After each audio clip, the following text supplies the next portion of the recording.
Um dos nossos maiores medos que nos assombra quando saímos pelo mundo e socializamos com os outros é a possibilidade de, no fundo, sermos pessoas entediantes. Mas a boa notícia e uma verdade fundamental também é que ninguém é verdadeiramente entediante. Só corremos o risco de parecer assim quando não compreendemos nosso eu mais profundo ou não ousamos ou sabemos como comunicá-lo aos outros. O fato de simplesmente não existir uma pessoa ou coisa inerentemente entediante é uma das grandes lições da arte. Muitas das obras de arte mais satisfatórias não apresentam elementos grandiosos ou raros. Elas falam sobre o comum, mas visto de uma maneira especial, com uma sinceridade incomum e uma abertura para a experiência sem filtros.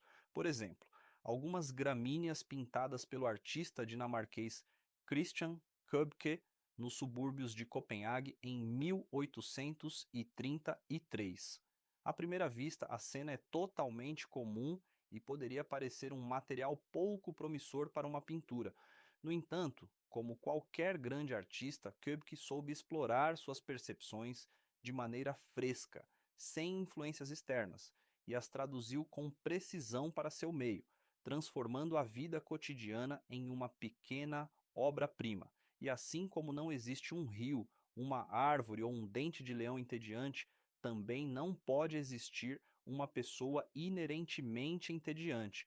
O ser humano, quando observado em sua essência, com honestidade e sem artifícios, é sempre interessante. Quando chamamos alguém de entediante, estamos apenas apontando para alguém que não teve a coragem ou a concentração para nos contar como é ser ele. Por outro lado, sempre nos tornamos cativantes quando conseguimos expressar como e o que realmente desejamos, invejamos, lamentamos, sofremos e sonhamos. Qualquer pessoa que consiga recuperar fielmente a verdadeira experiência de estar vivo terá material suficiente para prender a atenção dos outros. A pessoa interessante não é aquela a quem aconteceram coisas obviamente extraordinárias. Alguém que viajou pelo mundo, conheceu dignitários importantes ou esteve presente em grandes eventos geopolíticos. Também não é aquela que fala de maneira erudita sobre os grandes temas da cultura, da história ou da ciência. É alguém que aprendeu a ser um ouvinte atento e autoconsciente, um correspondente honesto e confiável dos tremores de sua própria mente e coração, e que, dessa forma, pode nos oferecer relatos fiéis do patos, do drama e da estranheza de estar vivo. O que então nos impede de sermos tão interessantes quanto realmente somos? Em primeiro lugar, e mais crucialmente, nos tornamos entediantes quando perdemos a fé de que são justamente nossos sentimentos que têm maior potencial de interessar aos outros.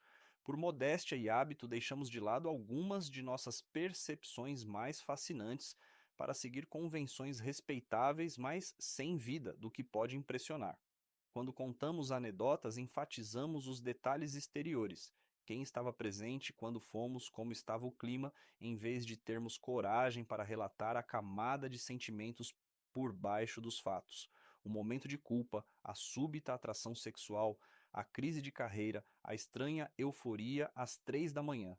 Nosso descaso com nossos sentimentos não é apenas um descuido, pode ser uma estratégia deliberada para afastar a mente de percepções que ameaçam nossas ideias de dignidade e normalidade. Falamos de trivialidades ao mundo porque nos falta coragem para olhar mais de perto e sem medo para dentro de nós mesmos. É significativo que a maioria das crianças de 5 anos seja muito menos entediante do que a maioria dos adultos de 45.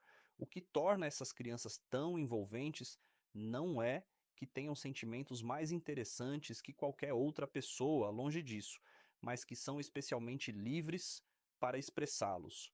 Sua inexperiência no mundo faz com que sejam instintivamente leais a si mesmas, e assim elas nos contam, sem filtros, o que realmente pensam sobre a vovó e o irmãozinho, quais são seus planos para mudar o mundo e o que acham que todos deveriam fazer com suas melecas. Nos tornamos entediantes não por natureza, mas por causa de uma vontade fatal que começa a exercer seu domínio maligno sobre nós na adolescência, o desejo de parecer normais.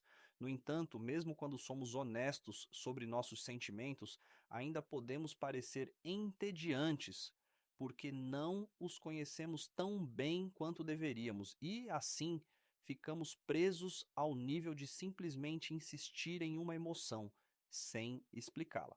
Podemos afirmar com cada vez mais ênfase que uma situação foi extremamente emocionante, terrível ou bela, mas sem fornecer aos outros os detalhes e exemplos que os ajudariam a entender visceralmente o porquê. Acabamos sendo entediantes, não porque não queremos compartilhar nossas vidas, mas porque ainda não as conhecemos bem o suficiente para fazê-lo. Felizmente, a capacidade de ser interessante não é exclusiva nem depende de talento excepcional. Requer apenas direção, honestidade e foco. A pessoa que chamamos de interessante é, essencialmente, alguém que compreende o que todos nós profundamente desejamos da interação social. Um vislumbre sem censura do que esse breve sonho acordado chamado vida parece através dos olhos de outra pessoa e a certeza de que não estamos completamente sozinhos com tudo o que há de mais desconcertante, peculiar e intenso dentro de nós.